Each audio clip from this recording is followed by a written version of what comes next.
¿Quién es el personaje de la historia? ¿La ballena o Emilia? Emilia tal vez. ¿Y Emilia por qué? ¿Cuál es la característica principal de Emilia? La imaginación, ¿de acuerdo? La imaginación. ¿Y qué pasa? Su imaginación se encuentra ¿con qué? Con el raciocinio, con la razón, con lo científico, que va en contra de la imaginación. Pero para un niño la imaginación no tiene límites. Para un niño un árbol puede hablar, un pez puede volar. Pero están los adultos que intervenimos para decir, no, eso no es así, eso no se puede. Y se pudo. Emilia vio a su ballena en su estanque, aunque el adulto dijera que no. ¿De acuerdo? Pero ven cómo cambia la vibración.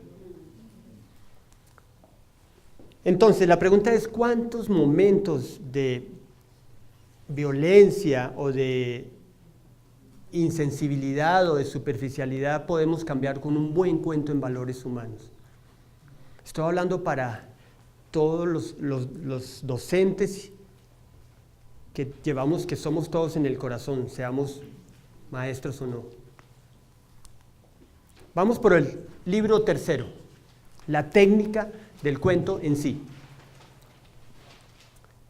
Y quiero empezar esto con una frase del creador del programa de educación en valores humanos, Satya Sai Baba. Cuando le relaten cuentos a los niños, seleccionen cuentos que implanten en sus mentes rechazo genuino por ver hechos o entretenimientos con violencia o malos hábitos. Explíquenles cómo deben olvidar el mal que otros les han hecho y el bien que ellos hacen a los demás. Quiero asegurarme que entendemos la profundidad de esta segunda parte de la frase. Olvidar el mal que nos han hecho, pero igualmente importante olvidar el bien que hemos hecho. Díganme si eso no sería un requisito precioso para la paz.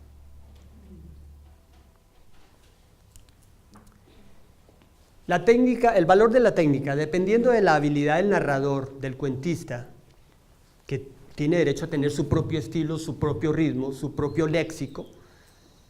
El cuento es una técnica que hace funcionar los dos hemisferios cerebrales simultáneamente. Cuando el niño está escuchando el cuento, están siendo estimulados su parte racional y su parte intuitiva. Las dos están trabajando simultáneamente, porque el niño sí está aportando, está imaginándose cosas y está oyendo cosas. No es como el programa de televisión, el niño no aporta nada, él está creando. Despierta en el niño sus valores innatos, lo bueno, la verdad, la bondad, todo lo que hemos dicho que los valores están en los niños, eso es lo que despierta el cuento. Alimenta su imaginación con emociones positivas, constructivas, que le dan un poco de esperanza a ese futuro. Hace aflorar en el niño o en el adulto también emociones poderosas y el deseo de emular esos personajes. Entonces me pareció tan lindo lo que ella hacía, y era que le leía los cuentos a los niños. Mientras ella les leía los cuentos a los niños, les daba arcilla para moldear lo que ellos iban escuchando en el cuento. Entonces, si les contaba del cocodrilo que tenía dientes afilados y no sé qué, el niño, a medida que iba comprendiendo lo que ella iba leyendo, iba diseñando la figura, y digamos la recompensa era que después les echaba en un horno esa figurita y luego se le entregaba, y ese era el premio de la clase.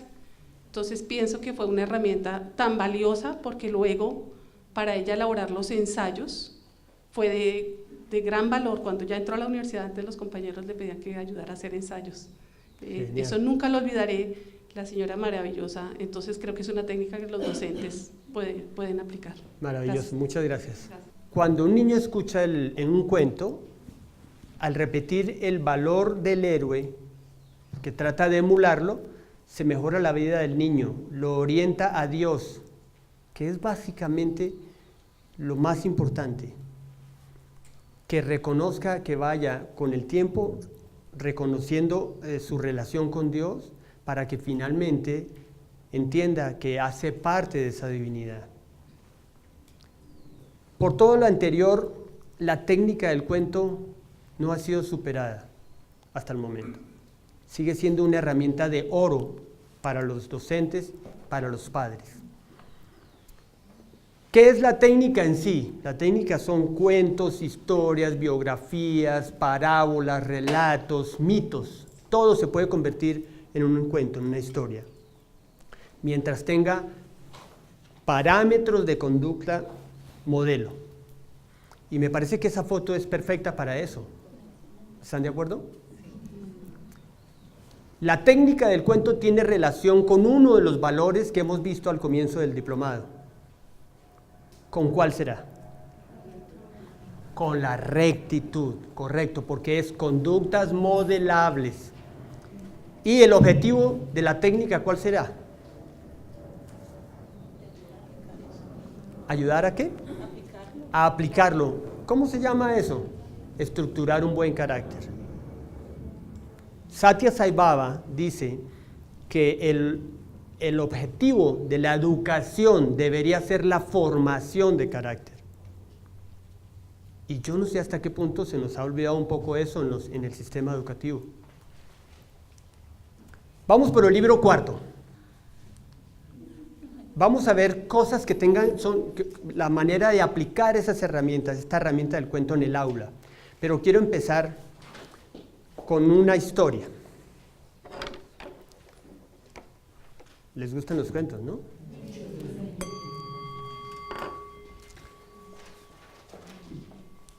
Quiero asegurarme de que entendemos todos de qué se trata la escucha consciente. Una escucha consciente es una escucha que, aunque el cuerpo reciba los sonidos por el oído, por el órgano físico, empieza a desarrollar la habilidad para hacerlo llegar al corazón y escuchar desde el corazón. Y créanme que eso se puede. Escuchar desde el corazón es una escucha consciente. Entonces, les ruego que dejen todo lo que están haciendo, los cuadernos o los libros, que se sientan cómodos, con la espalda recta, y les ruego el favor de que cierren los ojos para hacer una escucha consciente de esta historia.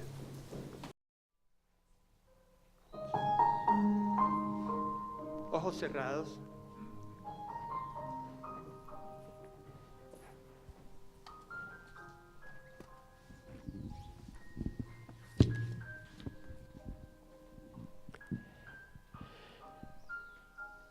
La joven maestra Thompson se puso frente a su clase de 5º grado el primer día de colegio y les dijo a sus alumnos una mentira. Como casi todos los maestros, miró a sus estudiantes y les dijo que les quería a todos por igual. Pero esto era imposible, porque en la primera fila, desplomado en su asiento, había un chico llamado Teddy Stoddard. La señorita Thompson había observado a Teddy por el colegio el curso anterior y había notado que no se llevaba bien con los otros niños, que su ropa era un desastre y que siempre iba sucio. Teddy podía resultar realmente desagradable. Llegó a tal punto que la profesora disfrutaba calificando sus trabajos con un rotulador grueso y rojo, haciendo grandes tachones para, al final, poner una gran interrogación en la parte de arriba. En el colegio, donde la maestra Thompson enseñaba, un día le pidieron que revisara los expedientes anteriores de todos sus estudiantes. Ella dejó claro el de Teddy para el final.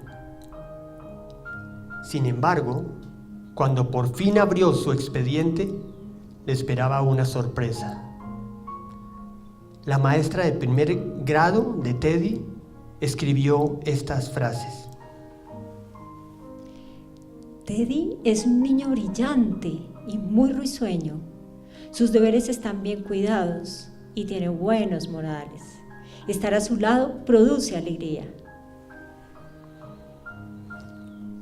La maestra de segundo grado había escrito esto. Teddy es un niño excelente, muy querido por sus compañeros, pero está preocupado porque su madre padece una enfermedad terminal y su vida en casa debe ser muy difícil. Asombrada, leyó el informe de tercer grado que decía: La muerte de su madre le ha afectado mucho. Intenta esforzarse, pero su padre no parece interesarse mucho por él y su vida familiar empezará a perjudicarle si no se hace algo al respecto. Su maestra de cuarto grado escribió: Teddy es retraído, no muestra interés en clase, no tiene muchos amigos, incluso a veces se queda dormido. A estas alturas, la maestra Thompson se dio cuenta del problema que tenía el niño y se sintió avergonzada. Peor aún se sintió cuando sus alumnos le llevaron regalos de Navidad, todos envueltos con preciosos lazos y papeles brillantes, menos el de Teddy. Su regalo estaba mal envuelto, con papel de bolsa de tienda. La señorita se esforzó mucho para abrirlo en medio de los otros regalos. Algunos niños se echaron a reír cuando ella descubrió un brazalete con piedras de imitación al que le faltaban algunas, y un frasco con solo un cuarto de perfume en él. Pero ella acalló las risas de los niños al decir lo bonito que era el brazalete, poniéndoselo y echándose un poco de perfume en la muñeca. Ese día Teddy se quedó después de clase solo para poderle decir a su maestra: Señorita Thompson, hoy usted ha olido igual que olía mi mamá. Después de que los niños se fueran, ella se quedó llorando por lo menos una hora. Ese mismo día dejó de enseñar lectura, ortografía y aritmética, y en lugar de eso empezó a conocer a los niños. La maestra empezó a prestar especial atención a Teddy, y conforme iba trabajando con él, su mente parecía revivir.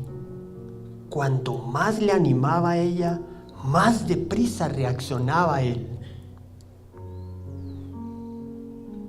Al final del curso, Teddy se había convertido en uno de los niños más listos de la clase, y pese a su mentira, se convirtió realmente en uno de los preferidos de ella. Un año después de finalizar primaria, la maestra encontró una nota de Teddy bajo la puerta en la que le decía que ella seguía siendo la mejor maestra que él había tenido en toda su vida. Pasaron 6 años. Ella seguía en la escuela dando clase. Un día encontró otra nota de Teddy en la puerta. En ella decía que había acabado el instituto, siendo el tercero de su clase, y que ella seguía siendo la mejor maestra que había tenido en toda su vida. 4 años después recibió otra carta en la que decía que, pese a que las cosas habían sido algo difíciles, había seguido estudiando, se había esforzado y que se licenciaría con las mejores notas. Le aseguró a la maestra Thompson que ella seguía siendo la mejor profesora que había tenido en toda su vida. Otros 4 años pasaron y recibió otra carta. Esta vez, él contaba que, después de conseguir su licenciatura, decidió seguir estudiando y que ella seguía siendo la mejor profesora que había tenido en toda su vida. Pero esta vez, la nota venía firmada por un nombre más largo. La firmaba como Theodore F. Stoddard, doctor en medicina. Pero la historia no termina aquí. Aún recibió otra carta más esa primavera. Teddy le decía en ella que había conocido a una chica y se iba a casar. Le contaba que su padre había muerto un par de años antes y se preguntaba si la señora Thompson aceptaría ocupar el puesto en la boda reservado para la madre del novio. La maestra Thompson aceptó inmediatamente y ¿saben qué? Se puso el brazalete aquel al que le faltaban algunas piedras y se aseguró de usar el mismo perfume que seguramente Teddy recordaba había llevado su madre las últimas navidades que celebraron juntos.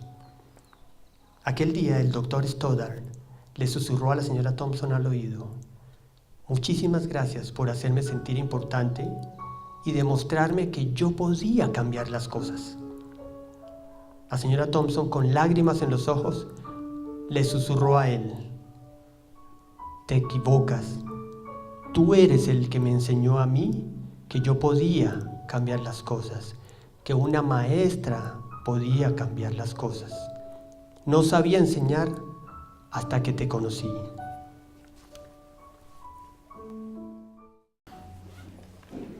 ¿Cómo les pareció? Lo siento, pero hay historias que tocan el corazón y es bueno que toquen el corazón. ¿De acuerdo? Es bueno, es saludable, es sanador. Está bien, ser sensibles ante esas historias es bueno, no es malo, no es que debamos ser fuertes todo el tiempo. Dime, María Elisa. En lo personal, mi hermano y yo sufrimos la orfandad a los 7 y 8 años, ¿sí? En esa época no era muy bien visto, pues por la sociedad, que la mamá se fuera a trabajar y los hijos se quedaran solos. Y hijos sin papá, pues era...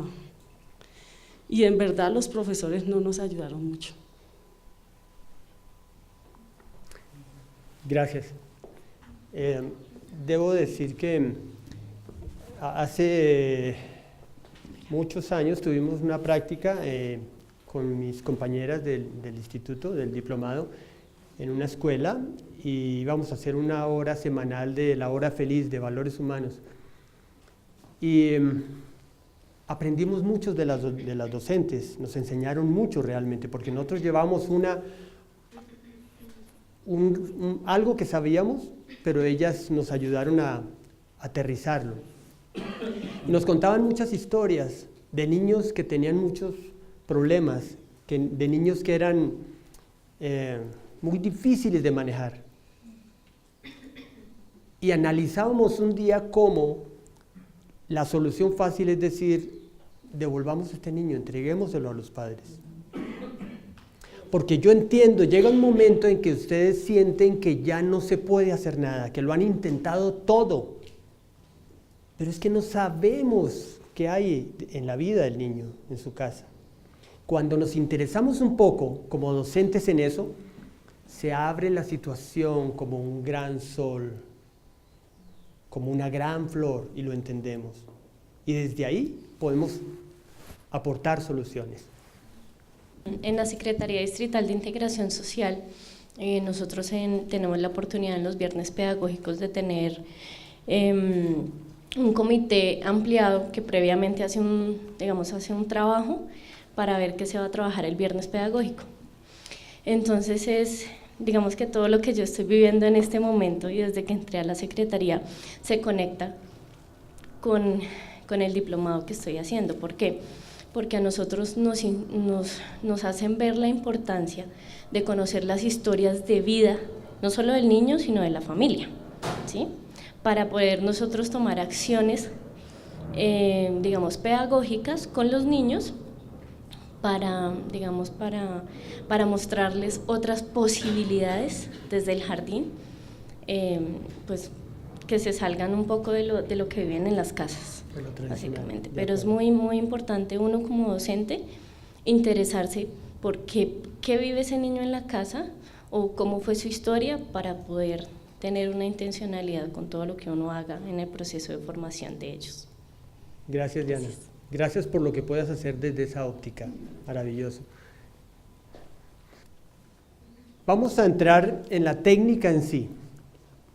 Y para eso vamos a ver varios capítulos que yo creo que son parte de la esencia de la técnica. Vamos a ver un poco de la selección, la preparación, la presentación en sí, qué hay detrás del postcuento, los objetivos y la interrelación. Vamos a hablar primero de la selección. La selección del cuento, que es muy importante. Hay una frase de Satya Sai Baba que dice: deben examinar cada historia o narración que van a exponer ante los niños desde el punto de vista de la fe individual y de la armonía social. ¿Lleva esto al niño a una vida mejor, más armónica, más orientada hacia Dios? Esa es la pregunta que deben hacerse al momento de escoger un cuento. Al momento de decidir el cuento es muy importante saber, tener claro cuál es el valor fundamental y cuál es el valor asociado, de acuerdo a la situación.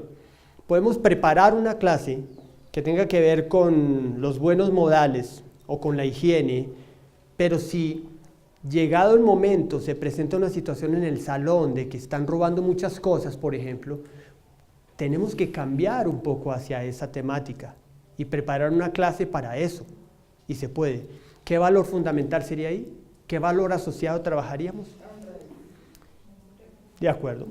El cuento ha de tocar nuestro corazón y el de los niños. Si un cuento, una historia no tocan nuestro corazón, es muy probable que no toque el corazón de un niño. Entonces es muy importante que tenga ese efecto primero en nosotros. Debe reflejar la universalidad de los valores humanos. Un cuento debe incluir diferentes religiones, diferentes sexos, diferentes países, diferentes partes del mundo, diferentes culturas. Su contenido debe ser fácil de comprender por los niños. Una historia para un niño debe tener un carácter concreto, aterrizado. Para un adulto nos podemos hacer una historia mucho más abstracta, porque necesita un desarrollo, exige una mayor comprensión. Que sea una guía espiritual. No todos los cuentos sirven. No todos los cuentos sirven. Por eso cuando dije de los hermanos Grimm, dije algunos. Y aquí les quiero contar una anécdota. Cuando hace muchos años, en el 2000, empezamos el instituto, llegaron libros como donaciones. Todo el mundo colaboró con libros de cuentos y fue maravilloso, nos sentíamos muy contentos. Pero nos tocó empezar a sentarnos para mirar los materiales, qué tipo de libros habían llegado, porque nos habíamos dado cuenta que no servía todo cuento. Había un libro muy grande, muy bonito, muy bien editado, unos colores bellísimos que hizo una casa editorial y nos llegó y nos sentíamos muy contentos. Pero cuando nos sentamos a mirarlo nos dimos cuenta que los contenidos no eran los más apropiados, que siempre aparecía allí colado una ausencia de valores, para no decir antivalores. Y eso queda, el niño empieza a reconocerlo como un arquetipo.